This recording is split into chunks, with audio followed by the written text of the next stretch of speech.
UGC NET, State Eligibility Test, SET, ICAR NET. Sir also have teaching experience of 20 years, IQS experience of 15 years. Award, Sir also got UGC Raman Fellowship for postdoctoral research in USA for 12 months. Dr. Hemant Kumar Chandak sir is also member of Board of Studies in Chemistry of Sant Gadge Baba Amravati University, Amravati. Sir's collaborations with number one, Professor Daniel Sittel, University of Florida, USA. Number two, Professor Sanjeev Sadi, Department of Chemical Sciences, IISER, Kolkata. Number three, Professor Kalyan Goswami, Department of Biochemistry, AIMS, Kalyani. Number four, Dr. Amitava Das, IICT Hyderabad. I wish best of luck to Dr. Hemant Kumar Chandak sir. Thank you very much. Thanks, sir. Now I would like to invite Honorable Dr. Chandak sir for today's session.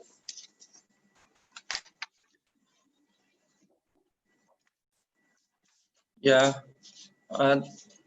Thank you, Santosh Masar sir, Nityananda Dahake sir. At the outset, let me congratulate this college first, which is someone please help me. Am I audible? Yeah, Swati ma'am. You can show me like this.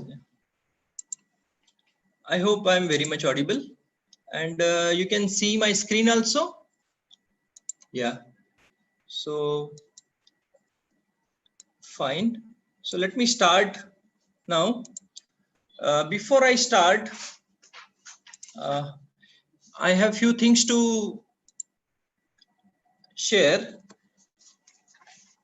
First of all, let me congratulate this college, because this is the college which is located in a remote area, and I was very surprised to know that the young team that this college has recruited recently, just few months before, they are going to organize the webinar, and this is second in a row. So I must congratulate the college management for recruiting the right people. I must congratulate the principal of the college, and I must also congratulate the teaching staff members who have recently joined, and they're coming up with the ideas like organization of the webinar. So hats off to you, the whole team of your college. This is what my humble submission at the beginning is. I congratulate you, all of you, and I hope this deliberation would be really very interesting during this discourse. Today, I will be talking something about what is referred as fostering the research environment in academic institutions.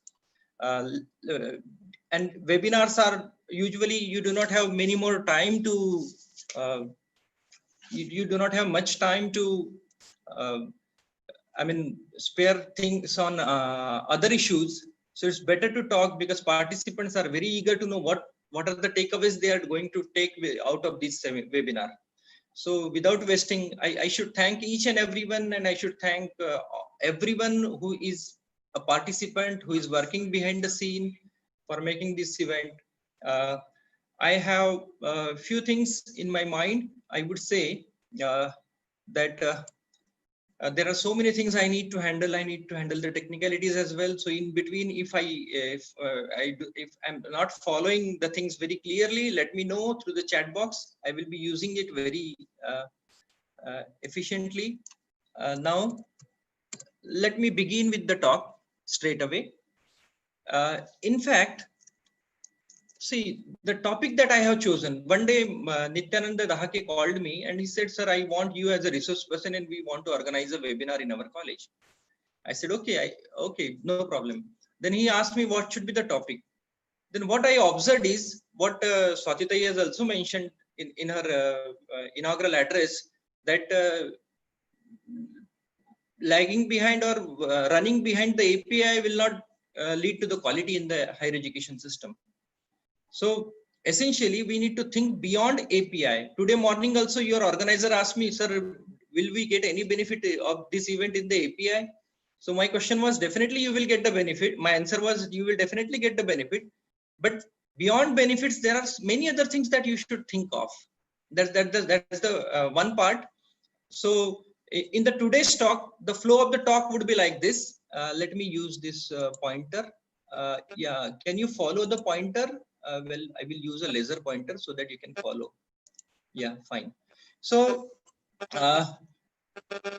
in today's talk, I will try to cover where the higher education system in India is. First of all, we'll talk about this. We'll take some statistics. We'll take a global ranking, quality standards ranking, and where we stand as a country. Then we'll talk about what is research and what are the motivation for research. API may be one of the motivation, ma'am, but there are others. We'll talk about that. And then we'll talk about how to foster the research environment in an academic institution. What are the different avenues of the research where one need to focus?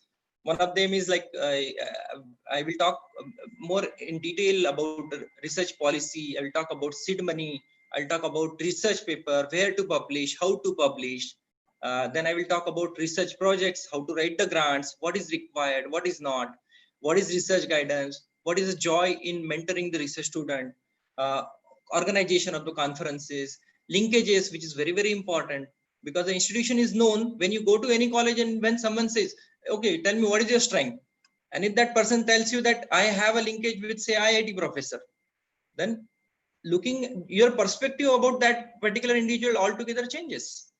So this is how you need to think about. These are the different levels of the research output that I will be talking about. And in the end, I will also talk about how to engage the students, UG and PG students in research. This is how I will cover. This is how my talk will follow today. Let us come to the status of higher education in the country. The higher education in the country, as such, you know, we are the third largest higher education system in the world, next to United States and the China. US being at number one, and China is number two. And have a statistics, have a number. We have around 1,000 universities, 40,000 colleges, 20,000 standalone institutions, and the gross enrollment ratio of the country is about 26%. And Maharashtra is well ahead of that. That's a good thing to know. Many are from Maharashtra participant, and we are 32% gross enrollment ratio. And this is the data that I have got from Aisha report. Now the question is all well?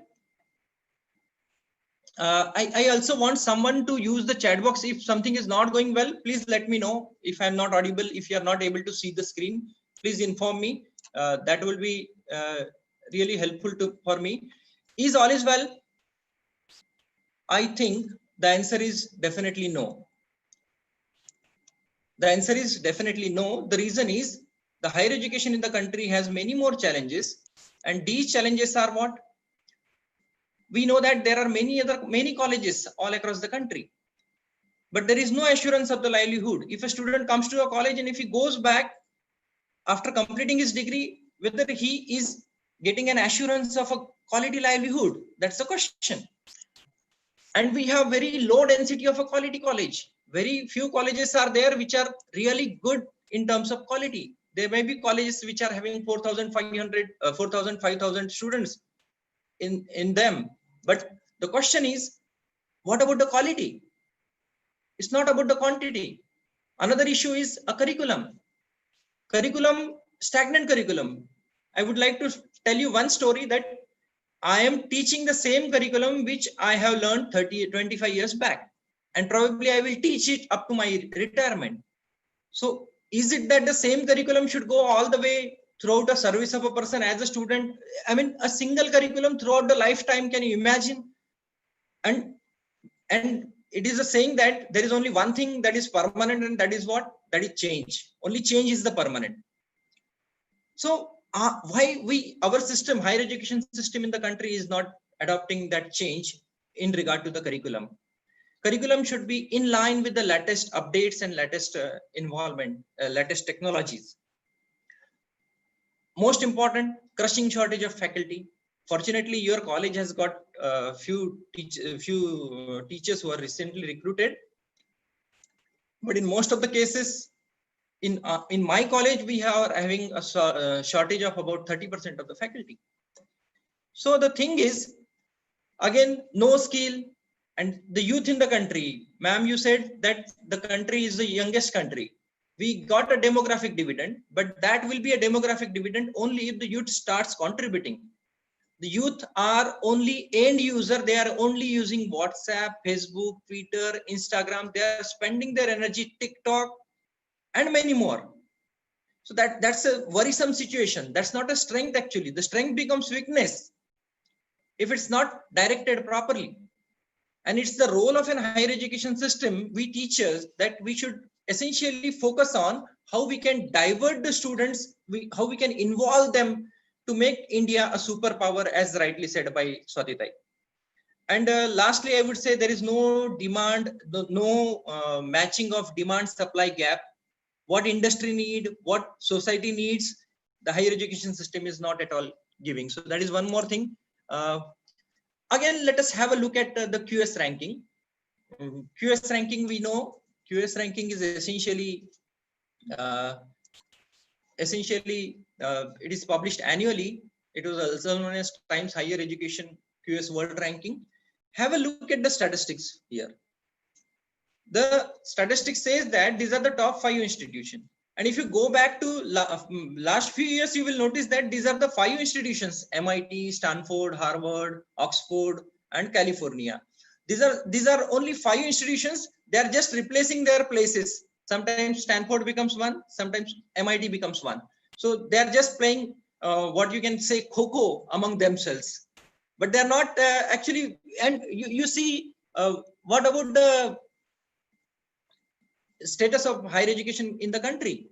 Here you will notice that among the top 100, we have only 24 institutions.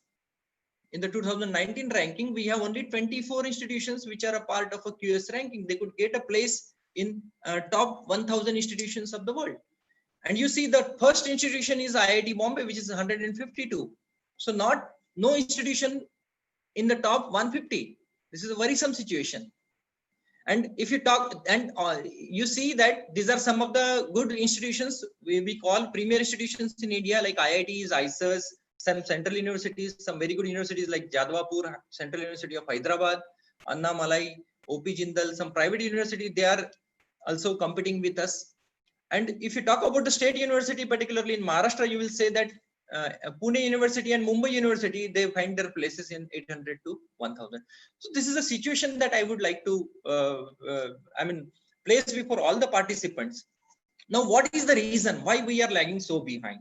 One of the reasons that we are lagging behind is the quality research and the quality research and the research output, both in terms of quantity and quality.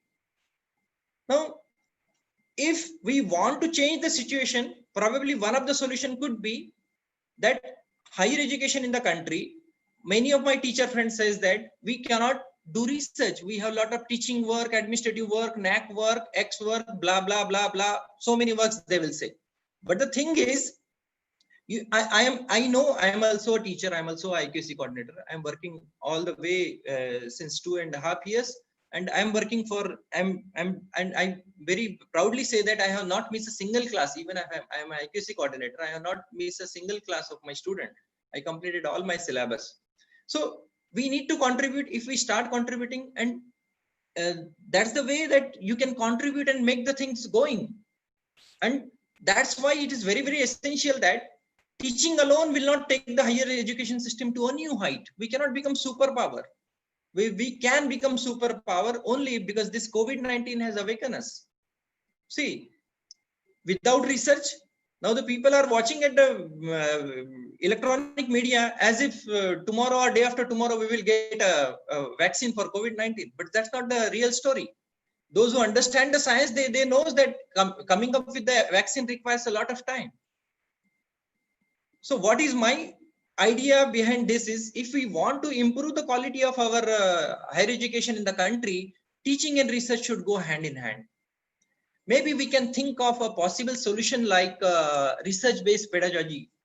So while teaching in the classroom, we can think of developing some tools in teaching where we can involve our UG and PG students for doing some survey, doing some research, giving them some thought-provoking question, asking them, because students are really wonderful. They come up with a very fantastic idea. You never know whether, they can think much better than what you can. So that's the thing, and that I would like to say that research-based pedagogy, that could be one of the possible solution that one can practice. Let me move forward. So I have put the scenario before you. Now the question is, I want all of you to write in the chat box. Do we really want to change the situation? Do we really want to change the situation? Yeah, Prince Nilesh is saying yes. There is a hand raise. I don't know. We'll give a hand raise for some other time. Maybe you can add your views through. Well, so the thing is, everyone wants. So very good, very good. I could see many answers. Swatita, you are also saying yes. That's so nice of you. So that's a wonderful thing. So we want to change the situation. Now, how we can change the situation? How we can change the situation? You can change the situation. If you want to change the situation, you have to look for the new mindset. Unless you go for the new mindset, you won't get the new result. New results will only come when you think with the new mindset. And if you want to know what is a good, what will be a good mindset, for that you should know where you are. You need to change your mindset. First of all, you should know where you are. And in my first slide, I have tried to show where we are as a country in the higher education. So the thing is, you need to change your mindset that I won't do it. I do not have facility. I do not have lab.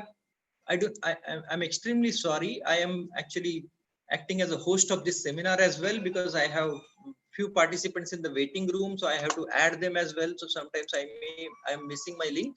I think I request all of you that I will not add any more in the Zoom meeting now, because I'm not able to concentrate on my presentation.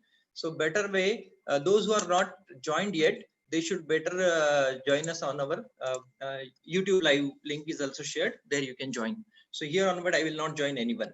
So the thing is, I was talking about the mindset. So we want to change change the scenario, and scenario can be changed if we change our mindset. And you need to move from I won't do it, I can't do it, then I want to do it. How I do it, I will try to do it, and you will. I am sure that one day you will reach. Yes, I did it. So that's the thing. You need to change your mindset. And I have a very famous quote by Abdul Kalam ji. I think he's a real motivator and inspirator for all of us. And ये statement आप लोग पढ़ लीजिए.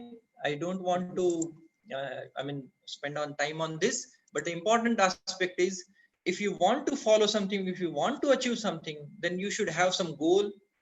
You need to earn knowledge. You need to give the painstaking effort, and you need to be very much consistent in line with your effort. So let us come back to our topic now. So this is how I want to create a background of my talk, that why research is very, very important. Now, before going further, let us understand what research is, and then I will talk about how we can foster the research environment. So research, if you Google research, you will find many definitions. One of the definition which was there in my lab when I was doing PhD somewhere around 2000, 2001, that time there was a poster in our lab, and that says that research is to see what everyone can see and think what no one can. So it's about thinking which no one can, and seeing what everybody can. So that's what research is. But I would say that there is no need to define research.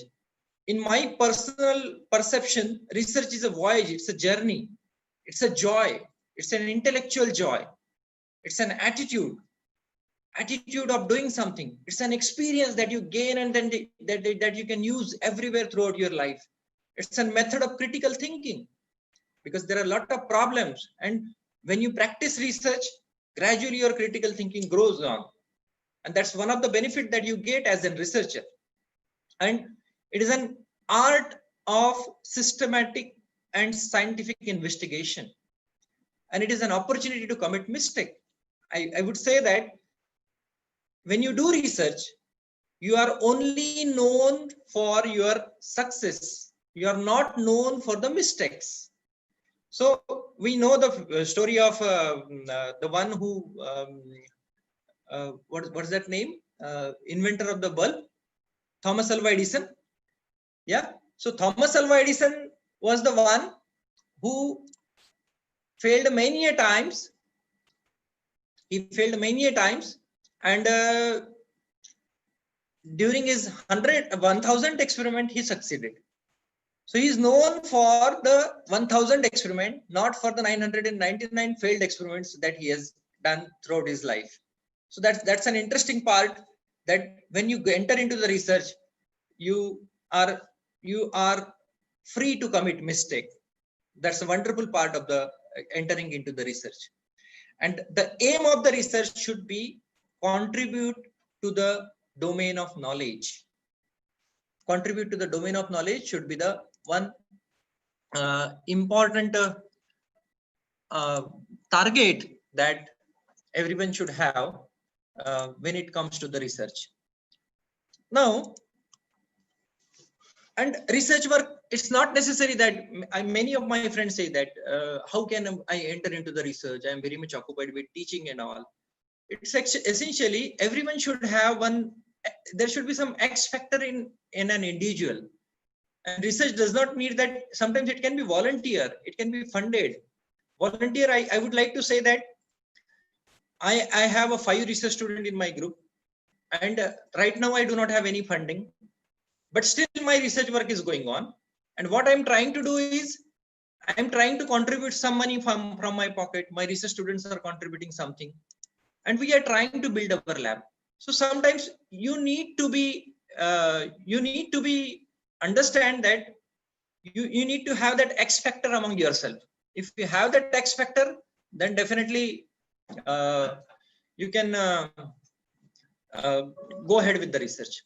So once again, I apologize, sincere apology, because I am handling the incoming participant and the chat section as well. So sometimes I'm missing my flow. So let it be. Then another thing is, you can have this research can be funded, and I will later part of my talk, I will talk how to grab the funding, what are the different sources of funding. And you can have a research plan which can be for, say, very long time, or it can be a very, say, very short period, maybe of 6 months or 1 or 2 year time span. You can set up some goal, so that can be the research. So this slide in particular gives you an idea that research is not only a thing that you can do it by research is not a thing that you should do it in a time bound manner or so. It's up to you how you want to take it. Oh my God, so many participants are disturbing. I'm very sorry. Now let us talk about the motivation of research. As ma'am talked already, one of the motivation is API, and there are other motivations which could be a desire or compliance to get a degree. Compliance, I mean, if you want to be an associate professor, you need to be a PhD, so you need to get those things. And from 2021 onwards, for the recruitment of assistant professor in university, you have to be so compliance or desire to get a degree could be one of the reason. Another could be a respect, higher job, sometimes incentives. You get 2, 3. Nowadays incentives have been stopped, but there can be incentive sort of things. You can get a promotion. You can, because to become a principal, it is necessary that you should be you should have a doctoral degree. Desire to face challenges. Some people they love to face challenges, and they want to solve the unsolved problems of the society. And that is why we came up with the scientists who have contributed significantly to science. We know Isaac Newton, we know Einstein, we know many other who are presently contributing. So there are many other, even from the Indian ancient science, you will talk about Sushruta, you can talk about Charaka, those who have contributed significantly. They have given the Sushruta in particular, he has given the what you call modern day surgery. So, and you can get an intellectual joy, and you can have a desire to be of service to the society. That is again one more thing that sorry, that is one more thing. And it could be anything else. Sometimes you can have 1 minute, Nitin, get some water for me from outside. It can be something, for example, अगर एखादे व्यक्ति को किसी ने चिढ़ा दिया किसी ने, then again कि तू PhD नहीं है, तो किसी को अगर गुस्सा दिलाया तो वो PhD करने लग जाता है. तो that could be anything else, or anything else can be anything that drives you to do research. Thank you. Now, how the research workflow goes on? The research workflow goes on, it starts with an idea. Unless you start thinking, you cannot get ideas. Then you can think of collaborators or partners, those who will execute those ideas. Then you will write a proposal. If you are doing PhD, you will write a synopsis. If you are going for a grant, you will write a grant proposal. Then you will, even if you don't get a grant, you can do it volunteer research.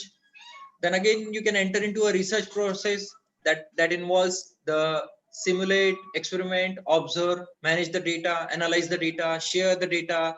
That could be in the form of a patent, or it could be in the form of a publication. Sorry, thank you. And if you get those output, again you have to continue. So this process goes on continue. That is why I use the word research cycle. This is a research cycle that you go, that one need to follow. Now let us move forward. I have tried to enlist few research output. If you are actively involved in the research, then you can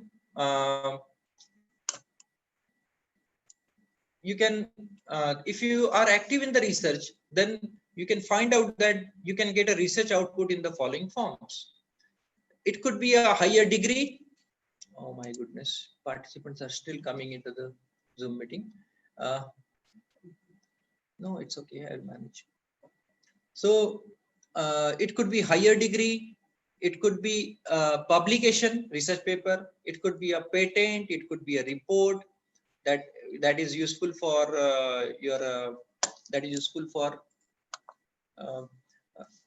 for the government to form a policy. It could be in the form of a number of conference proceedings, conference presentation, conferences organized, and many other things can be there. So I have enlisted it. Now I have one more question.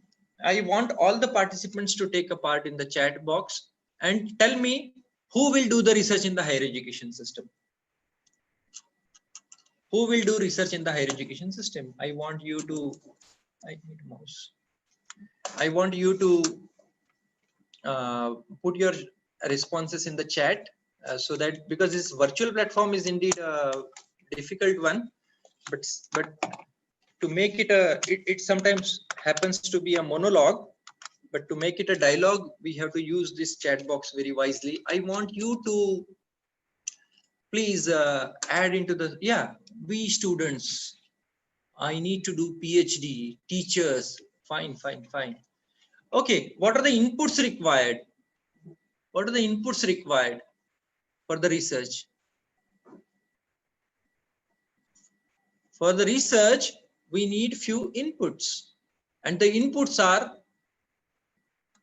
a very interesting answer. Navnath Pawarji, anybody who find difficulty will do research. Good. Funding, collaboration of both teachers, students. Very interesting answers I am getting in the chat box. No funds from UGC. You will try to address your question, Dr. Satish Patil sir. Great. Okay, thank you. Let me move forward. So there are two components from the higher education system. One is the infrastructure. If you have an infrastructure, if you have a lab, if you have a computer, if you have ideas, then if you have an infrastructure and a human resource, these are the two things that are involved. And human resource means what? I will collect all these teachers, research students, master students, undergraduate students, and sometimes you can have the industrialist as well. Industrialist, because you can make the industrial persons from industry into your research. Yeah, thank you. Let us move forward. Now, if we want to get a better, this is our input side.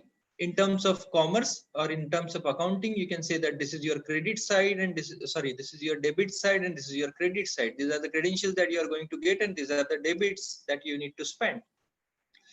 In order to get the better output, an institution is supposed to have a well-defined policies and procedure for execution of research. I'll tell you in the next few slides, I will tell you what is actually a fostering research environment means. If you want to foster an active research environment in an institutions, you should have a research environment which is underpinned by a culture of integrity. Very, very important word, integrity. If we understand the word integrity, and then the things would become much more easier. So integrity is one thing, and based on the good governance and the best practices to support, best practices and support for the development of researchers. And what it involves, there should be clear policies, practices and procedures. There should be suitable learning, training, mentoring opportunities available to support the researcher. I know the many research students, they don't know how to search a research paper. If we give them a research paper, they are not able to understand what is written in the research paper. So mentoring, suitable training, learning environment, making them available resources, that is very, very important thing. Another thing is there should be a robust management system to ensure there should be a robust management system to ensure the policies related to the research. And there should be awareness among the researcher of standards and the behaviors expected of them. Research standard is one of the important things that that a researcher should understand. I know I would like to cite one example, which I would also cite in the due course of time. Many teachers are publishing a paper in the fake and the fraudulent journal because they are not aware about the research standards. So what are the standards? If you are not aware, then you are being fooled by some fake and fraudulent journal. They are making money out of your research. That's the thing. Somebody has used pen. Hey, what's going on? Who is using the pen? Oh, okay, thank you. And during my talk, I will try to cover these 8 points. These are the 8 points. I will talk about research policy. I will talk about research mobilization. I will talk about research projects, papers. These are some of the points that I will cover during my discourse. Yeah, fine. Let us move forward.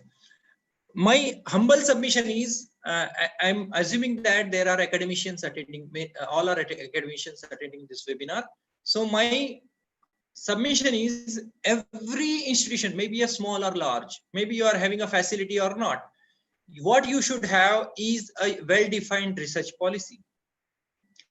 Now, what is research policy? I already mentioned in the previous slide that research policy is essentially that will define all the practices and the policies and the procedures that are to be followed in order to inculcate a research culture among all the stakeholders of the institution. And how to write the research policy is again a thing. And research policy could have like something like, you can have a preamble, you can have a well-defined aim of the policy. What are the target you keep in your mind that these targets will be addressed in the form of policy. There should be clear-cut mention of guidelines on how you are going to build your infrastructure, how you are going to maintain your infrastructure, how you are going to involve your students in the infrastructure, how you are going to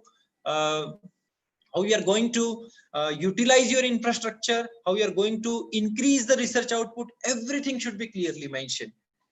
And these are some of the suggestive points that can be there in the research policy.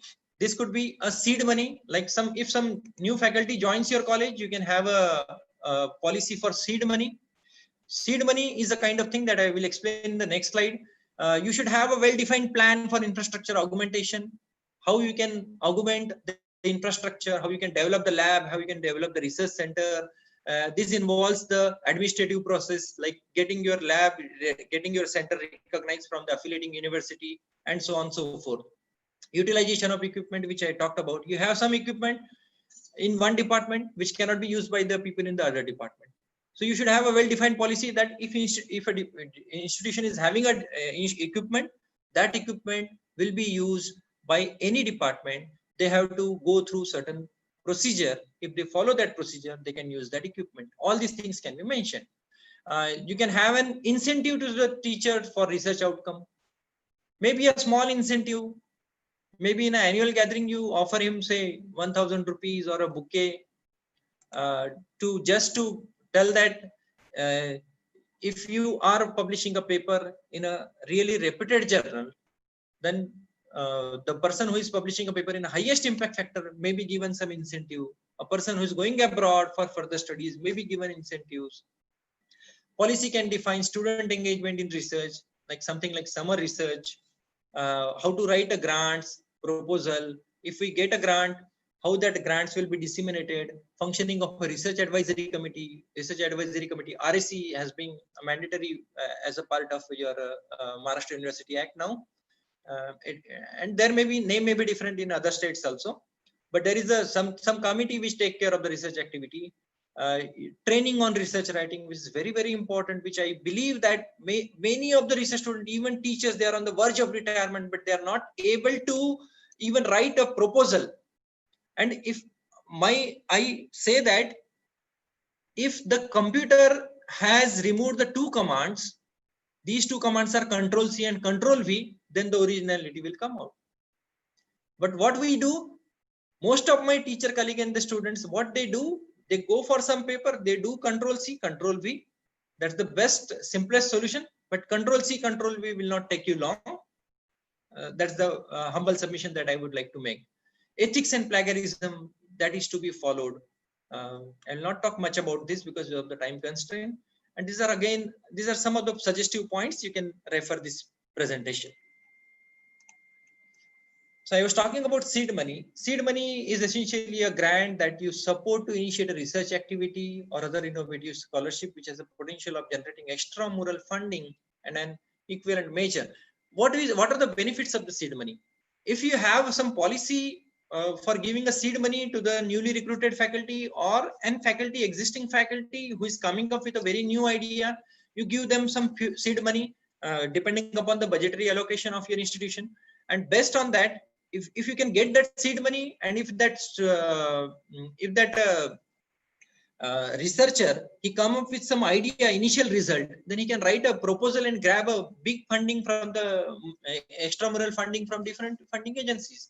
So funding agencies, when you go for funding agencies, you need to show them some initial result. And if you go for initial result, if you show them some initial result, then only you can get a funding from the funding agency. So seed money is a very, very essential thing.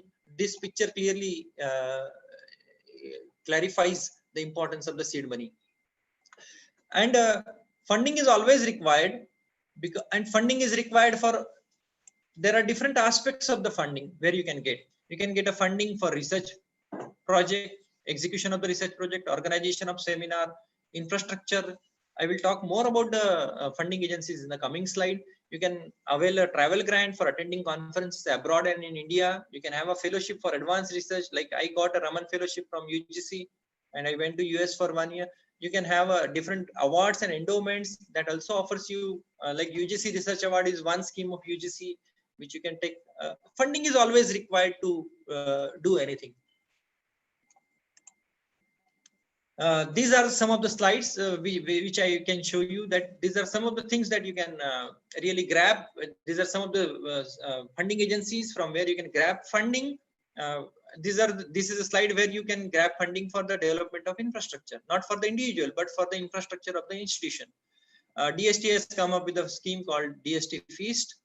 It is only for PG Science College. DBT Star, it is only for UG Science College. DBT Builder Scheme, DRDO Center for Excellence Scheme. Then there are some multinational companies. They are under CSR. They give funding for Center of Excellence Scheme. Then you have UGC SAP program, and being from science faculty, I have tried to cover most of the agencies from science, but there are many other from other funding agencies also, like National Council for Promotion of Urdu. You can establish Urdu center in your college for promotion of Urdu. And moreover, if not, you are not able to grab the funding, because funding is not an easy thing. I will talk more about it in the coming in due course of time. But the important is, if you have a plan, and if your institution is say 10-15 years old, then you can have an alumni who are earning money. Like we are fortunate, our institution is very established in 1947, so we have illustrious alumni all across the globe, and they're doing excellently in different fields. So the point is, what I was pointing is, if you are having a good plan for the research, you can project that plan, and you can seek and funding from donation from alumni and philanthropists in the society. There are philanthropists in the society. There is a philanthropic vision in the society, and people will come forward. And if you have a very good idea, they can come and contribute for the development of a research facility in your institution, provided your idea should be very novel, very innovative, and that should be really good. These are some of the funding agencies. The previous slide I talked about how to develop the infrastructure. This is for the research project. These are some of the funding agencies like AICTE, CSIR, UGC. Everyone knows, so I have not mentioned UGC, DRDO, DAE, Ayush, DBT, and many others. And this particular box is only for social sciences. Tata Institute of Social Sciences, IC, CSR, ICSSR, Indian Council of Cultural Relation, the National Archive of India. These are some of the agencies where and this is for languages. British Council of India, RELO, then Dakshin Bharat Hindi Prachar Sabha, Sahitya Akademi. These are some of the funding agencies that can definitely offer you some sort of funding. These are some of the fellowship for advanced studies and research. Humboldt Fellow for Germany, DAD Fellow, Raman Fellowship, UGC Raman Fellowship, DS Kothari Postdoctoral Fellowship, Swarna Jayanti Fellowship, and UGC Research Award, as I mentioned. There are many other fellowship. Bhatnagar Award, the highest scientific award in the country. And there are other, these are all schemes. In the last row, I have mentioned many schemes of the DST. DST offers many more fellowships. You can go to the SERB website, Science and Engineering Research Board, DST. You can go through that page and you can find a lot of information about the right. So I have mentioned the names of the funding agency. Now the question is, how to write the project proposal for funding. And as I mentioned, funding is very important. The projects can be the proposal that you are sending, that can be individual centric, that could be a research project centric, that could be institutional centric, or that could be an international, that could be international or national also, because there are funding agencies from national as well as international platform. But writing a proposal is a really very difficult task, and one need to give a lot of efforts in it. This picture, this is a cartoon which I am using it, and the cartoon says that first the funding ran out of our lab, and now the rats. So the rats on which these people were doing experiment has ran out of the lab. So even the rats are not with them. If you do not have the funding, you do not have anything to do. This is the picture that clearly reflects that. Another picture is, if you really have a very good finding, what you can call that this cartoon, look at this cartoon. Nice work, you have isolated the funding gene. It means that you have got something, you have got a gold mine that will offer you a funding for a longer time. So writing proposal is an art, and it should be always be driven by an unanswered question. It should be always be driven by an unanswered question. It should be, a proposal should be targeted on unanswered question. Rationale should be strong and justifiable and relevant to the contemporary issues. It should be feasible, like something, just like I told you the example of COVID-19 vaccine. I say that I will give you a vaccine within 15 days, but is it feasible? So your research proposal, whatever you claim, check out for its feasibility. And of course, one has to follow the research ethics. Do not copy anyone. And a proposal should be original. Original means devoid of Control C and Control V command. It should be novel. It should be very clear. Novel, I will explain what is novel. This picture clearly explains. This is Sir Isaac Newton. He said that apple falls and he found out the law of, he discovered the law of gravity. Then the other person, someone like me, I sat below the orange tree and say orange falls, and that's the law. And I say that oranges also follow the law of gravity. So if we come up with this idea, I think you are not going to get a funding. Some of my friends in chemistry, what they do, I know many of the researchers, I don't want to mention their name. What they did, by changing one of the substituent, they are producing PhD. Using the same strategy, one of the reaction they have settled somewhere in their life, and that reaction they are changing the substituent and producing n number of PhDs. It's just like apple and orange. It's not a novelty that one need to think of. And while writing the proposal, proposal should be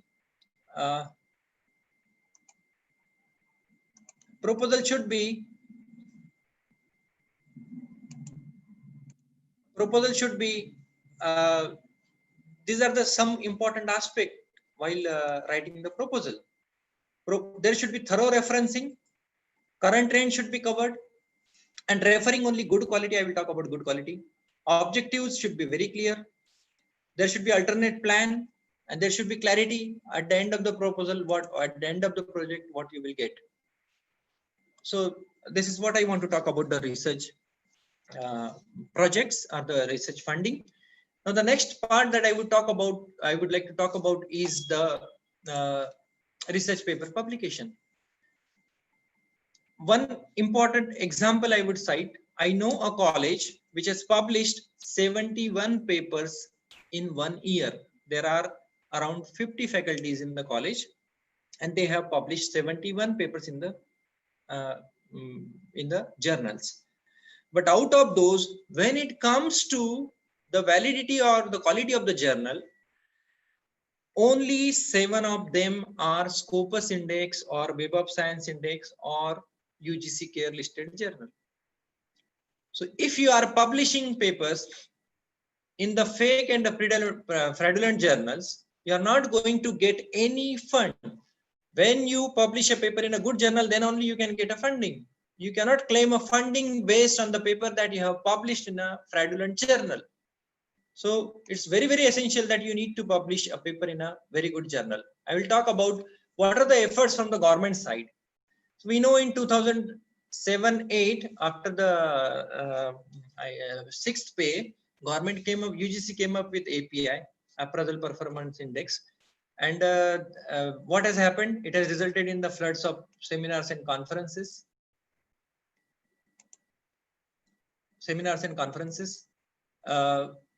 Then what has happened? UGC has done so many amendments.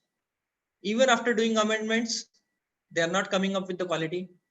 So they come up with the UGC approved list. Then again, they notice that that list is not again that much maintaining the quality. Then they came up with the UGC Care. So my humble request to all of you, whenever you publish your paper in any journal, make sure that that journal is a part of UGC Care list, which is Consortium of Academic and Research Ethics. If you are not publishing, you are not going to get any benefit for API, and even your institution is not going to get any benefit in the NAAC process also. This is a site where you can get a UGC enlistment. There are 2 types of list group 1 and group 2. Group 1 involves the list which are found qualified by the UGC Care protocol, and group 2 involves the list which are qualified by the globally indexed databases like Scopus and Web of Science. If you have any question regarding this, you can text me in person or you can mail me. I can guide you to how to find that. Now let me tell you what are the important quality measures of research paper publication. One of the important thing is impact factor. Impact factor is essentially one simple concept I will just briefly cover. it is the number of citations divided by the number of articles in an year. So, close कैसे करेंगे हम लोग? For example, if a journal has published say 10 papers in an issue, so during the year, if it publishes 12 issues, then it is publishing 120 articles in a year. So this denominator will be 120. If those 120 papers have been cited, say 120 different 120 times that papers have been cited altogether, then 120 divided by 120 will be the impact factor of that journal. That impact factor would be, no need to mention that, it would be 1. But there are many fake and predatory journals. They are coming up with the fake impact factor. Keep yourself away from those publishing houses. Look for the good publishing houses. Another aspect is these are again the quality measures. Citation essentially means the number of times your work is cited in a research paper. Cited means referred. There should be a reference of your paper mentioned in that paper. That is called as citation. Again, there are two different quality indicators which we call as a bibliometrics. One of them is called H index, other one is called I10 index. I will explain it in the next slide. Say these are say 8 papers which I have published. These are the title of the paper and these are the citations. I have arranged them in the decreasing order. So total number of citation, it refers to the citation index of mine. So my total citation index would be the sum of all those citations. Second part would be I10 index. I10 index is the number of papers which have got 10 or more citations. So I10 index of mine would be 10 because there are 6 papers which have got 10 or more citation. What about the H index? The number of papers which have been got that much number of citation. So you can see that there are 7 papers, serial number 7, which has got at least 7 citation. So H index would be 7. This is how you can understand, and you can get your all your details. This is a Scopus preview. You can register to the Scopus, and you can find out what is your citation index, what is your total citations, what is your I10 index, how many total articles. And regarding book chapter proceedings, I would say that you can have a target of one teacher per one paper per teacher per year.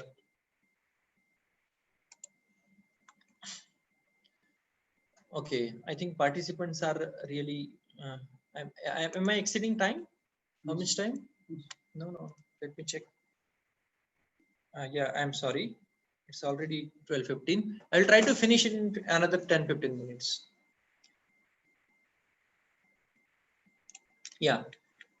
So conference and funding, that I will skip. Research guidance is one of the important things that you should think of. Mentoring is a joy. Your as a mentor should be an advisor. He should be coach. He should be a role model for his team. He should lead the team. These are some of the things that, and it's a joy actually working with a team. And it's not a one-way process. It's a collaborative process. A mentor and your student, you really need to contribute in an equal way. Then only you can see the miracles. And what institution should do is institutions should essentially encourage the teachers to get actively involved in the research, to get the recognition as a teacher's PhD guide, have an administrative system hurdle free, so that if anybody wants to pursue research, then he should be do it very comfortably. There should not be any administrative hurdle. I know one of the colleges which have been very widely, which has become very viral in social media, wherein the principal of the college he has not agreed that a person has completed PhD because that teacher has not informed the principal that he is doing PhD in writing. So these are some of the kind of thing which I don't want to comment, but I think that's the thing that one should take care of. Developing linkage and collaboration is again a very important thing. You can develop a linkage and collaboration with the develop a linkage and collaboration with the institutions of the higher repute. You can have linkages with many reputed institutions. And if you have the linkages are the one. Linkage means what? Linkage is the one where you are developing your relationship rapport with the other person, where one of the two may or may not get benefited, but one of them is definitely getting the benefit. I will give you one example. Like I have, say, some linkages developed with IISER Kolkata. So with IISER Kolkata, what I do, what if I want to send my samples for analysis, I send them and they do it without charging any money. So that's the thing, that I have developed a linkage, and because of that linkage, or one more example, I would say that summer research, I recommend my students to apply for summer research in IISER Kolkata. They go there and undertake a summer research. In fact, IISER Kolkata is not getting any benefit out of it, but my college students, they are getting the experience of working in a premier institutions.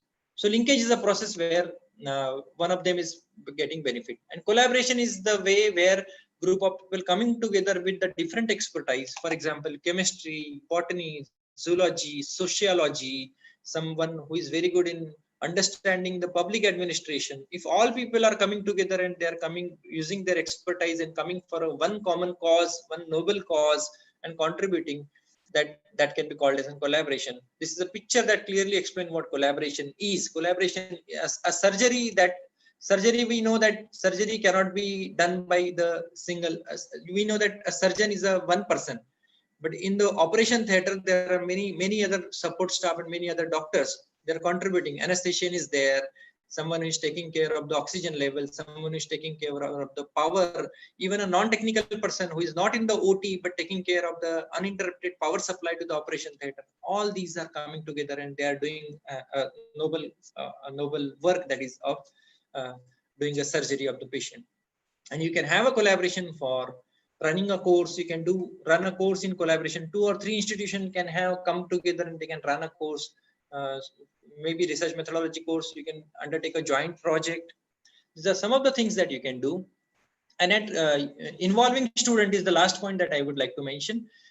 Engaging student in the research activity is very, very important, because again, in the modern day Bloom's taxonomy, it tells us that if you create knowledge, that is the highest level of teaching learning. Remembering, understanding, applying, analyzing, these are the little bit lower level of but our higher education system is essentially based on remembering and understanding the things. But we need to go beyond remembering and understanding. You need to analyze the things, you need to apply the things in the real life situation. Say, I would like to cite one example. Say photosynthesis. Many of my life science teachers, they teach photosynthesis. Even if you ask a school children, he will tell you the perfect definition of photosynthesis, and the same definition will be given by the teacher who is teaching life science.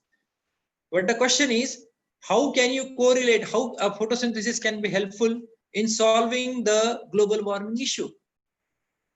If a student can correlate that the relationship between global warming and photosynthesis, then he can come up with an idea. He can think of the processes like artificial photosynthesis, artificial leaf. The people are coming up with the ideas where the artificial leaf are being prepared. So that is the thing. And research training should be started from the UG level. As I already mentioned, a small stipend may be given. There could be a part of your research policy to the students undertaking the research project. You can have some sort of summer or winter research project where 1 or 2 students from your institutions, you're recommending it to go and at higher institutions, or you can essentially run a summer or winter research project at your own institute. You can encourage the students to take participation in the schemes of the government like Inspire, KVPY, and JAM like exams, so that if they clear those exams, they go to the premier institute and they become your illustrious alumni in the near future. So this is what I want to say. One of the important aspect that again I would like to add is the consultancy. I will not talk much about it. If you have infrastructure, you can definitely start consultancy. Consultancy is not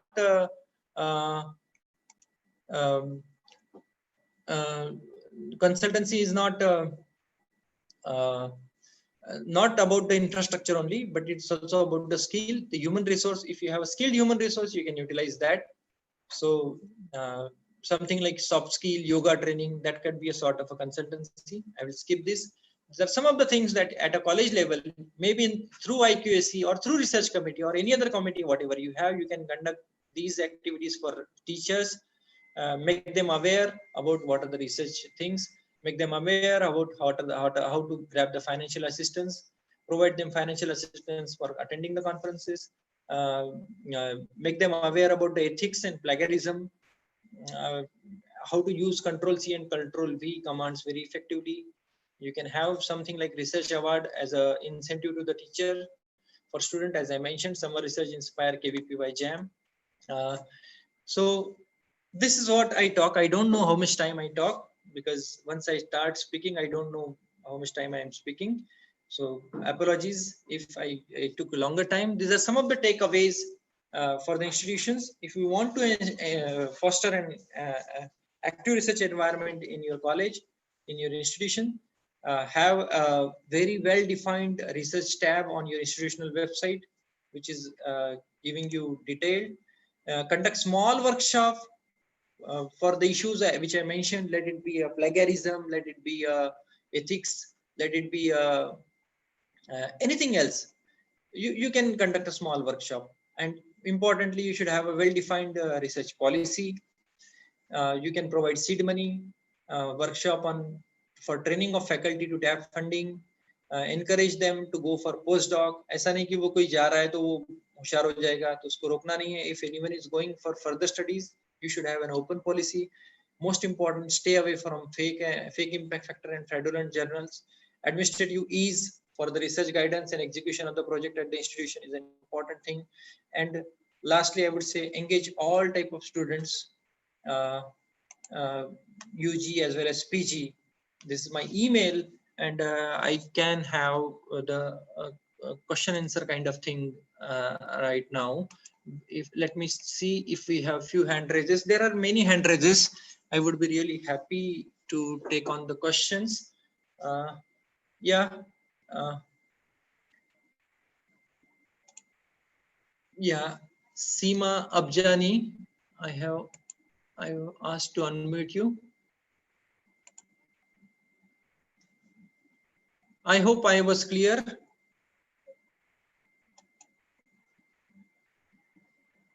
Yeah.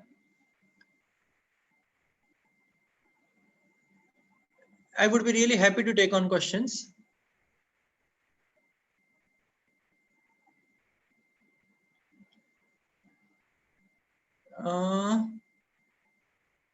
How do I motivate myself to PhD? I'm an assistant professor in zoology. This is a question. If you are there, I can unmute you. Let it be a, I mean, it would be good if we can have the two-way session. I want someone from the organizer, you can raise hand and I can unmute you, and we can have the question answer kind of thing. Hello, sir. This is Seema Ajwani. There is a need to take steps to develop scientific from media. Thank you. I could see the chat box. Let me try to answer his question. And by the time I want, yeah, Seema Abjani ma'am, you are there. Please have the two-way session. Hello, sir. Good afternoon, sir. I want someone from This the is organizer. Seema Abjani. The organizer, you can hand and I can unmute you. Sir, can you hear me? Am I audible? Am I audible, sir? This is Seema Ajwani. Hello, someone should come up with the need to take steps to questions. I unmuted you. Seema Abjani ma'am, I cannot hear you. Let me try to answer this question. And by the time, yes, Seema Abjani ma'am, you are there. Yes, sir. Yes, sir. Hello, sir. Good afternoon. Yeah. There is an issue with from my side only. Yeah. Can you hear me? Yeah, ma'am. Yeah, ma'am. Please go ahead.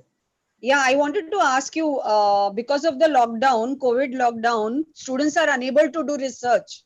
So what kind of changes do you see in their research in the institutions, academic institutions? Yeah, how is research going to proceed? Yeah, that's a really wonderful question. I must appreciate this. In fact, I want to tell you my experience, what I am doing with my research group. Yes, So sir. I have 5 students in my research group. Now what I did is every week we have a Zoom meeting, and I asked them, I have given them 5 different topics, and I asked them, each one of them, to share one paper, recent literature, and that recent literature is being presented by one of the participants on the Zoom meeting, which is organized weekly, or say once in 2 weeks. And what has happened, and during the course I also I want my research students, because these are at a very budding stage, so I asked them to go with the tools that are required for teachers. Like I trained them for bibliometrics, I trained them for Mendeley like tools, how to use Mendeley. I asked them to undertake the online courses which are available at the Elsewhere Research Academy. I would like to make a specific mention of Elsewhere Research Academy. All the participants, you just Google Elsewhere Research Academy. There are many courses, how to write the grants, how to write the research paper, how to write the thesis, how to manage your references. There are short module of 30 minutes, 40 minutes, 15 minutes, 20 minutes available there. You just go through that and keep yourself updated.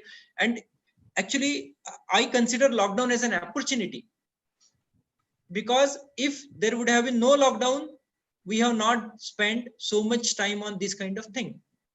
हम अपने regular के routine में हम लोग इतने busy हो गए रहते कि हमको सोचने के लिए टाइम भी नहीं मिलता था, लेकिन अब ये लॉकडाउन की वजह से हमको टाइम मिल गया है, तो we should make a most of it.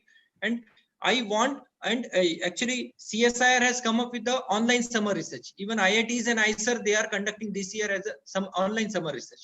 So that is one of the things that I would like to say, that do whatever you can. Think on the thing, focus on the things which are under your control, not on the things which are not in your control, because you cannot go to the lab and you cannot work right now. Maybe it will take 2-3 months from now to work with a maintaining a social distancing in the lab, but that is quite doable thing, I guess. I hope, ma'am, I have tried to answer your question. Sir, I do agree that social distancing can be maintained, but in many colleges, the infrastructure is very limited. The space is very less. Yeah. So how are we going to manage research in such conditions? Yeah, actually, ma'am, see, to a very specific question, nobody can answer actually. You know your situation better than anyone else. If I talk about my college, I would say, in my college, if I want to do research, I need to call them during night time. I cannot, because there will be a students who will be undertaking their undergraduate and master's practical during the daytime. So I will ask them to come in during the night time, maybe 3-4 hours a day, because this is a pause. This is not a stop. COVID-19 is a pause in our life. It's not a stop button.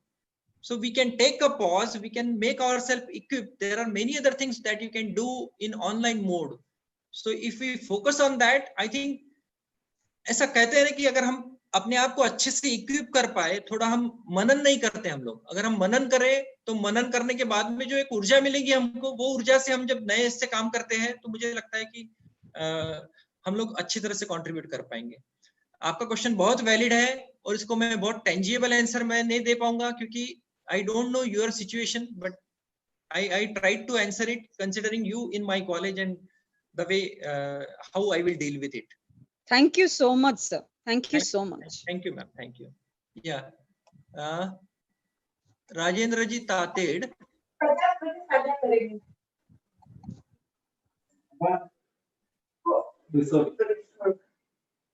Rajendra ji Tated.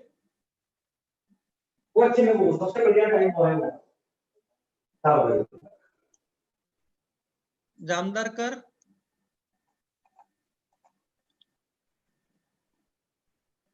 Okay, one question. Hemlata Nandurkar, in the chat box I could see. When the published work later on, yeah, Tated, I think is not speaking anything.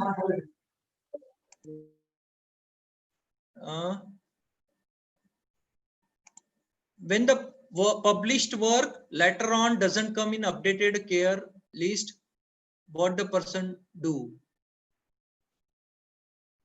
Okay, okay. Dr. Satish Patil said, okay.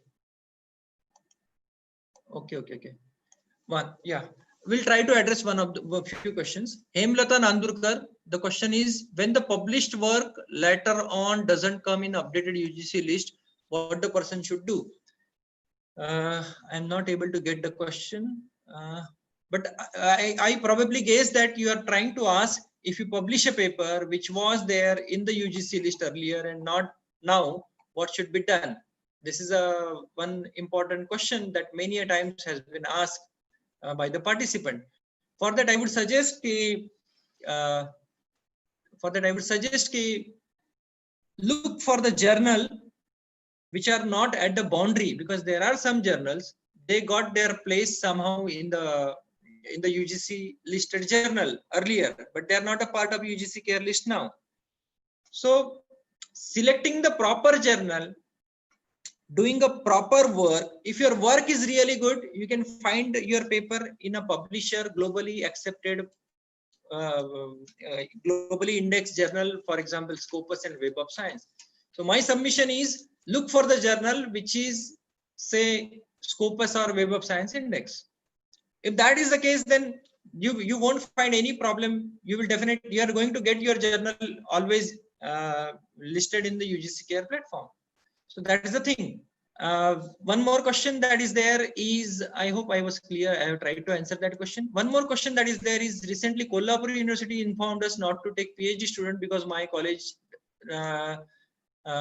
does not have PG teaching. Yeah, it's Dr. Satish Patil sir, your question is quite valid, because UGC is again frequently changing its guideline in the context of granting the research center or affiliation to the research center of the affiliated colleges. In this regard, it varies from university to university. Like in Amravati University, we have many colleges which have been research centers since long. Now they are not having any PG, but their research centers are still continued. So it is up to the university jurisdiction. It should be a part of an academic council of the university. You can fight through that platform, through board of studies and through academic council. You can put forward your issues, that if your lab was already, your center was already recognized, and even one thing you can write to the university, you can put forward this issue. And one more thing, what you can do is, you can write to the UGC also, that you come up with a new guideline, because research cannot be stopped. Because at one part, if we want to have the quality research outcome, we need to engage our UG student as well. So I personally don't believe that you cannot restrict the people based on whether they are a UG or PG. Even school students can undertake research. Everyone knows Sonam Wangchuk, what he is doing at his place. Yeah, any more questions, please? I'm not going to get the questions because I'm handling so many things. I'm not able to connect myself very well. Yeah, any more question, any more hand raises? Seema ma'am, I hope. Yeah, Rohit Jamdarkar. Good. Okay. So I hope there were no questions. I want the organizer to sum up. You can use my own screen. And one more thing, if you have any question, please do write to my email. I hope it is visible on the screen. No? Okay. I will make it visible. So you can write back to me. Thank you. Sundar Rajanam. Yeah. Yes.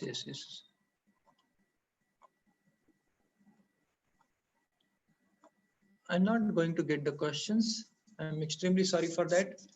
You can write back to me. I will personally address your question. And if anything there is from the organizer, I will definitely dare to address.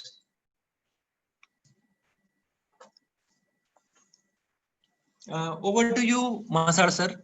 Please take care of the further proceedings. Thanks a lot, sir. Hope that today's webinar become very informative and satisfactory for our participants. Now,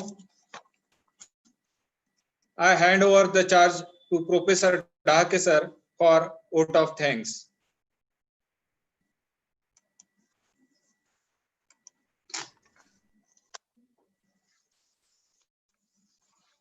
By the time I will try to address the things.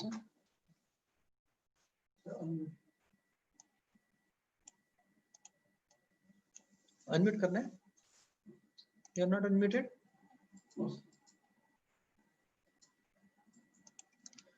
Well, by the time I have one question, which I will try to address before vote of thanks. Where was that question? Yeah. Paid journals are original impact factor. It's true or not? And the same as UGC approved journal. Sir, yeah, Sundar Rajan M. Paid journals, journal is paid or not, it's immaterial. But when you go with the good publishing houses like Springer, elsewhere, normally they do not charge for your publication. So publication houses, I would like to make a special mention that India has been known for the hub. India has become an hub for the fake and the fraudulent journal. Every gully mohalla you will find a journal coming up and with the fake impact factor. So finding the impact factor is again a very, very important issue. Try to go through the journal citation report, which is published by the Clarivate Analytics, published by the Thomson Reuters. Earlier it was Thomson Reuters and now it's the Clarivate Analytics. And only those impact factors are valid. Don't get afraid away with the fake and the fraudulent impact factor. Because if I start a journal tomorrow and say its impact factor is 10, if I am self-declaring, I have develop my own method of calculating the impact factor, that's not valid. Only one method is valid, and that method is the journal cite method, which is prescribed in the journal citation report by the Thomson Reuters. So whenever you want to check the impact factor, make sure that you are referring to the journal citation report by the Clarivate Analytics or Thomson Reuters. Thank you. Over to you, Dahake sir. Unmute yourself. Thank you very much, sir. This is most important part of this webinar, that is vote of thanks. I am very thankful to Dr. Hemant Kumar Chandak sir for wonderful talk and speech today. Webinar on fostering research environment in academic institutions. I am very thankful to Treasurer, Satpura Shikshan Sanstha, Dr. Satyutai Wakekar Madam, for valuable time and address. I am very thankful to Dr. J.S. Chaudhary sir, Principal of our college, Art Commerce Science College, Warwad Bakar, for valuable time and address. I am very thankful to our organizing committee that includes Dr. Solanki Madam, Dr. Hingankar Madam, Professor Tade Ma'am, Professor Shirke sir, Dr. V.D. Ingre sir, Professor Kiran Sapre sir, Dr. Kishore Theng sir, Dr. Sherkar sir, Dr. More sir, and Professor Masar sir. I am also very thankful to all teaching and non-teaching members for directly supporting this webinar. Most important, I am very thankful to all the participants for tremendous responses. Thank you very much. I am very also thankful to IQAC coordinator of our college, Professor Nishikanta Sato sir.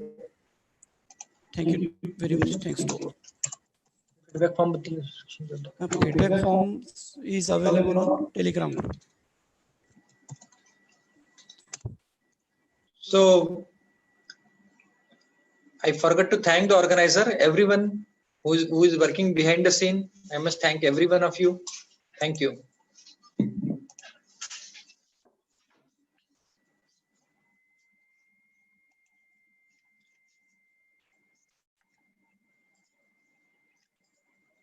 किधर है अभी?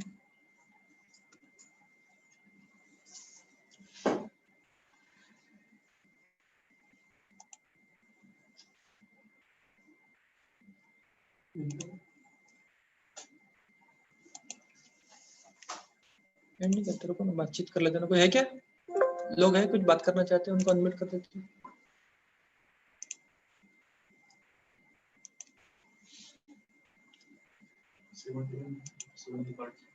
हाँ, इधर 70 और उधर कितने क्या मतलब?